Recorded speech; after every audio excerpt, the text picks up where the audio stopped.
Ohio State star wide receiver Jeremiah Smith is a lot of things, but he's not a leader. Not yet. Locked on Big Ten starts right now.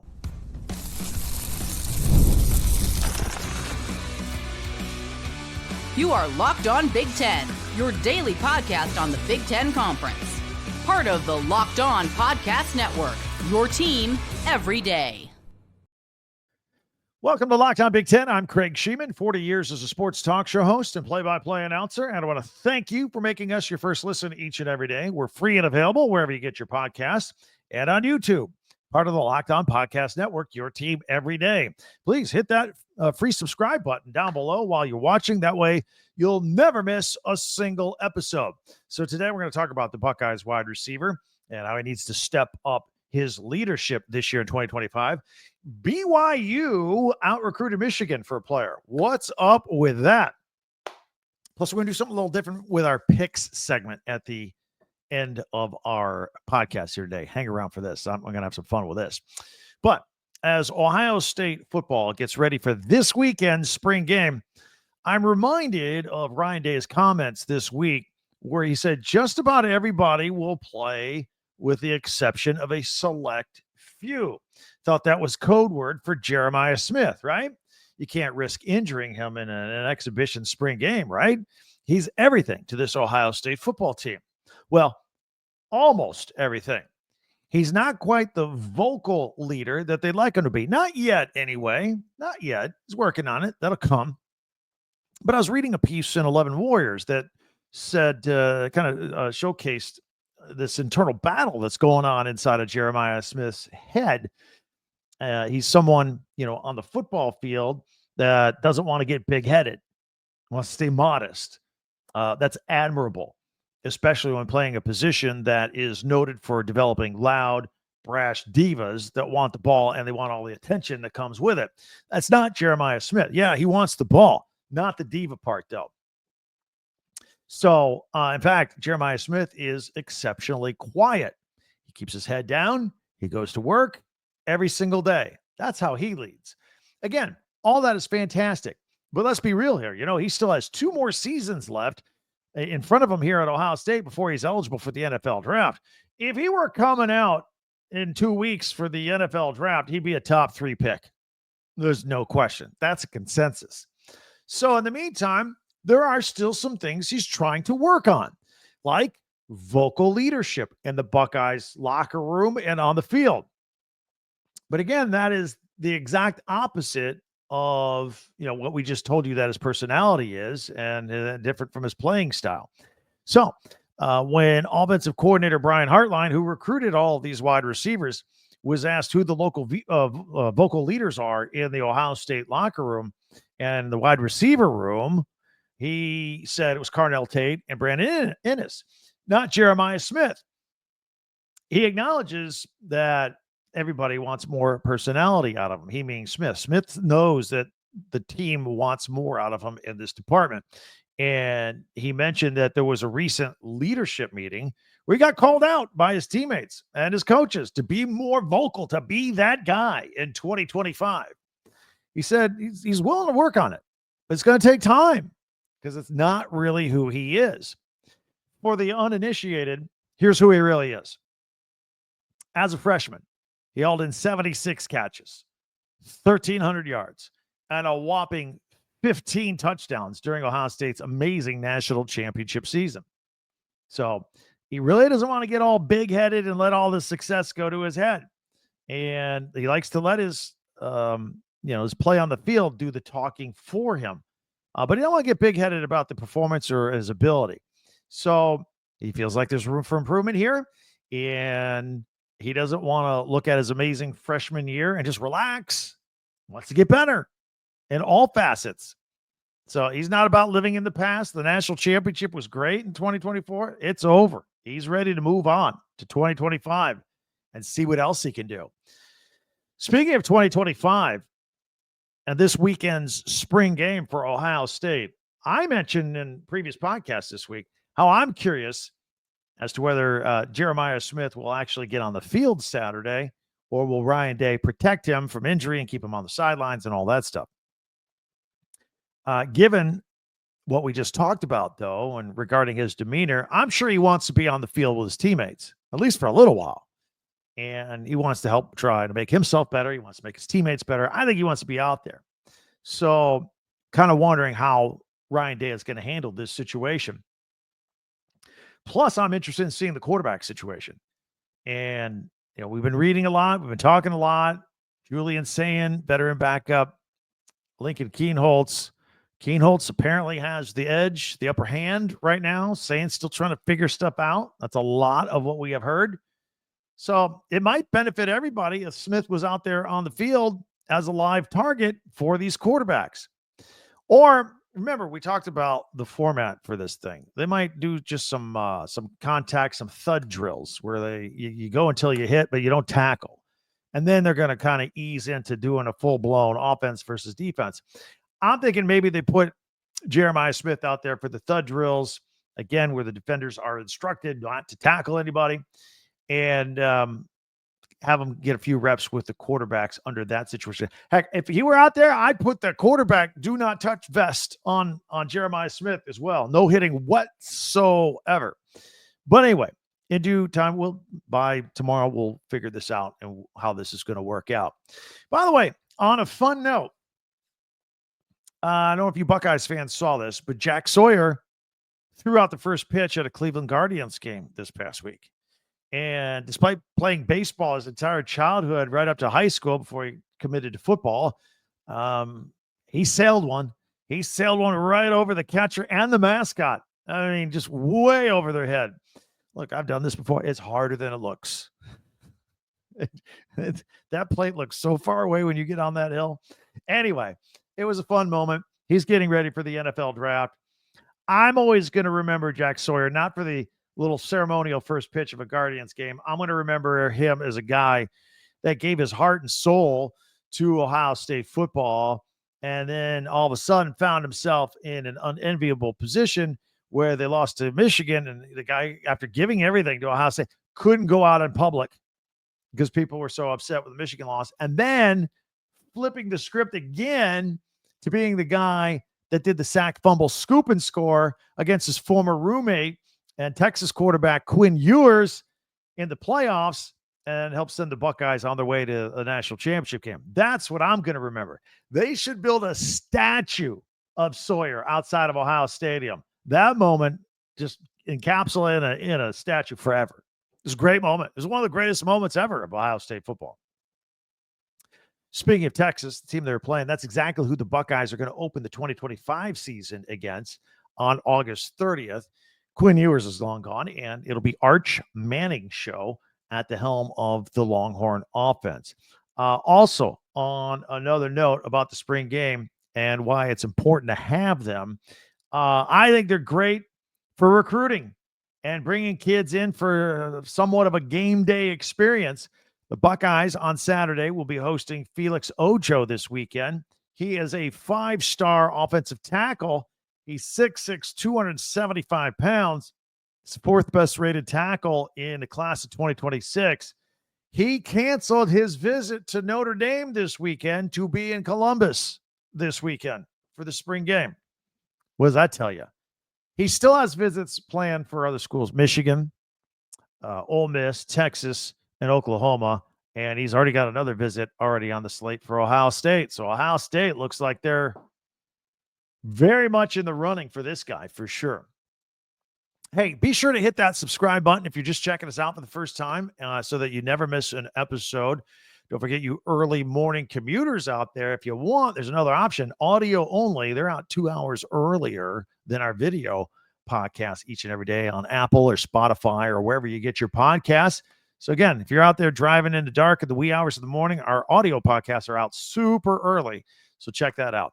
Also, don't forget to check out our website, talkbig10.com. That's the number 10, talkbig10.com. All of our podcasts go there. Plus, you can buy Ohio State merchandise, shirts, T-shirts, hats, all that stuff for your school spirit. Talkbig10.com. So we got the college football playoff schedule out already. Yeah, we don't know who's going to be playing in it, but we got the schedule. So we're going to share that with you. And also what happened. Michigan got out-recruited by BYU for a tight end. That's a position that Michigan needs some help in.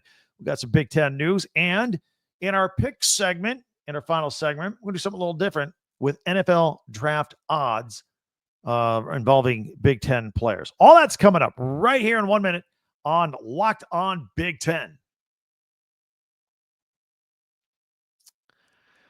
I want to tell you about TurboTax. It's that time of year. Got to get those taxes done. This message, of course, brought to you by our sponsor at Intuit TurboTax. Taxes was waiting around and wondering and worrying if you were going to get any money back. Then waiting and wondering and worrying some more. Now Taxes is matching with a TurboTax expert who can do your taxes as soon as today. An expert who gives your taxes their undivided attention as they work on your return while you get real-time updates on the progress so you can focus on the rest of your day. An expert will find you every deduction possible and file every form, every investment, everything with 100% accuracy. Also, you could get the most money back, guaranteed. No waiting, no wondering, no worries. Now this is Taxes. Get an expert now on TurboTax.com. That's TurboTax.com. Only available with TurboTax Live full service, real-time updates only on iOS mobile app. See guaranteed details at TurboTax.com/guarantees. That's TurboTax.com/guarantees. Well, thank you for making Locked On Big Ten your first listen each and every day, especially you everydayers out there. Thank you very much. Be sure to hit that subscribe button down below. Share, follow, and like Locked On Big Ten, your team every day. And check out our website, talkbig10.com.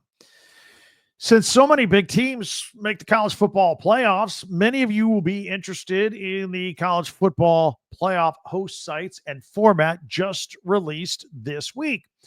Same format as last year with 12 teams. That means 4 first-round games will be on campus. I think everybody enjoyed that, seeing on-campus games, especially Ohio State fans against Tennessee. What an atmosphere that was.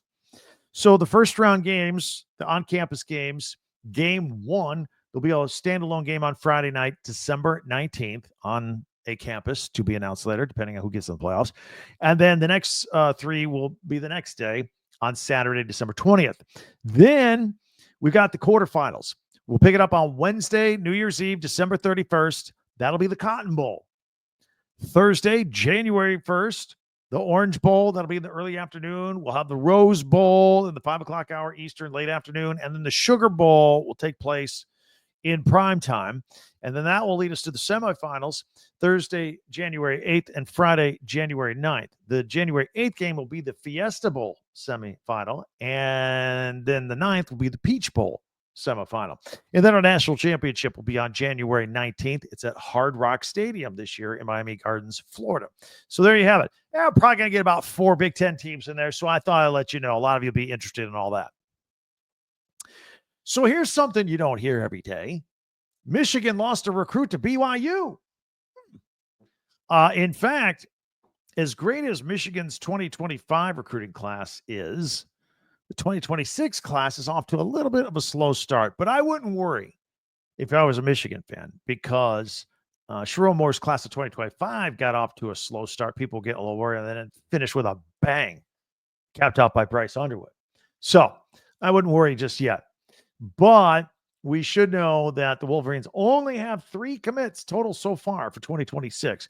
And a lot of people thought 4-star tight end Brock Harris was coming to Ann Arbor as well until he didn't. Earlier this week, he announced he's going to BYU. So Michigan loses out. Michigan doesn't lose out on players a lot. If they do, they're usually to like SEC powerhouses, maybe Georgia and Alabama in conference, maybe a Penn State or an Ohio State. Those are about the only schools. If they're going for the same players, they usually don't lose them to BYU. So what happened here? Well, for starters, the kid's from St. George, Utah. And it sounds like he wanted to stay near home. All right, understandable. By the way, I hear Oregon and Georgia were in the mix for this kid. 6'6", 240 pounds already. Big guy. Going to stay close to home, though. Bigger problem for Michigan here, though, is they also lost out on a 4-star tight end, Andrew Olish, to Penn State. So they have a roster. They got a hole in the roster here at tight end. They've lost out on a couple that they had circled. They did sign 3-star Eli Owens for the class of 2025, but I don't know that he's that next level kind of guy at that position. So now look for Michigan to go all in on Matt Ludwig from Montana, 6'4", ranked as a top 15 tight end for 2026. Again, we'll keep our eye on that there. From Michigan football to Michigan basketball. What an amazing season Michigan basketball had. They won the Big Ten tournament. They went far into the NCAA tournament. And let's talk about this. People are a little bit surprised by this. Trey Donaldson, of course, announced that he was hitting the transfer portal. Now, Donaldson hit a lot of big shots, and they don't win that Big Ten tournament without him. They don't. And so he's leaving. So he announced, you wonder why. Here's an idea why. He announced that he was leaving the day after that Michigan announced that North Carolina guard Elia Cadeau was going to come to Ann Arbor. And so Donaldson left after that. And Donaldson is taking his talents to South Beach to play for Miami. And it's tough. Dusty May said it's tough. He says it's a tough part of the business. He didn't come out and say, hey, we're getting better at this position, but he kind of alluded to it. He goes, look, every day, every player, I've got to do what's best for Michigan and get us better. And that's what we did here. He said he loves Donaldson. He hates to see him go. He's not going to stop rooting for him. And Dusty May, with his ties to the state of Florida, he knows everybody on that Miami staff very well. He's excited that if Donaldson's going to leave, that he's going there and that he's in good hands and should be a good fit, and he'll be rooting for him. So anyway, that was the latest with what's going on at Michigan basketball. Any thoughts and comments on anything we've talked about? Michigan football recruiting, Michigan basketball, transfer portal, college football playoffs, or from earlier when we started off talking about the Buckeyes. And would love to hear from you, your comments on Jeremiah Smith, how he should be handled in the spring game, how he can develop his leadership skills, being more vocal. All of that is on the table. I would love to hear from you in the comment section on YouTube. All right. On Fridays, we always do a pick segment. Those that are with us every day, bear with me for 15 seconds. We always do a segment at the end. Mondays are my top 10 Big Ten observations. Tuesday tweets. Wednesdays, we like to power rank stuff. Thursdays, we look at the Big Ten Network and we highlight Big Ten classics and live action. And Fridays, we make picks. Basketball, it's basketball picks for football season. It's pigskin picks. We really don't have any games to do. I mean, I could do college baseball. But what we're going to do, we're going to do something fun here with odds on where our favorite Big Ten players are going to get drafted in this month's NFL draft. That's coming up next right here on Locked On Big Ten.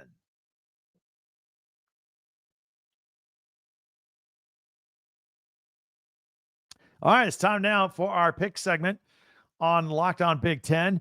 I'm going to put this on the screen. If you're audio only, I'll describe it. We're going to do something a little different here today. So let's go full screen. Here we go. You see these numbers next to these Big Ten players that are going to get drafted in the NFL draft. For example, you see Penn State defensive end Abdul Carter, 2.5. That's the Vegas number that you have to decide. Is he going to get picked kind of an over-under? Is he going to be picked before the second pick or after the third pick? Where do you see him going? So they think he's going to be somewhere between 2 and 3. 2 with the Browns, 3 with the Giants. So in this case, I would take the over 2.5. I think Abdul Carter gets picked third in this draft because Cam Ward will go 1 to the Titans.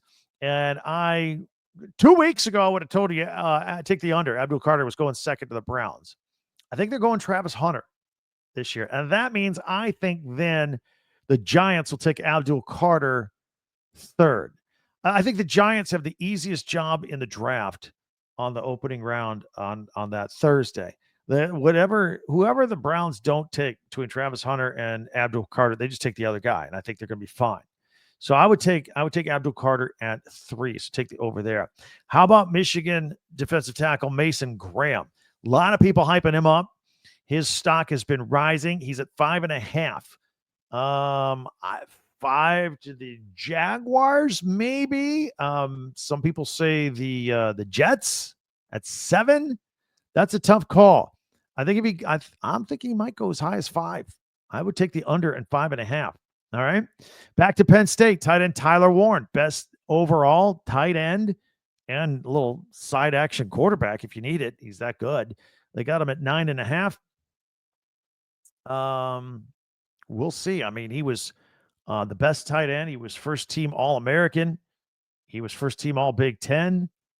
Maybe he goes earlier to Jacksonville. I might take the under at Tyler Warren.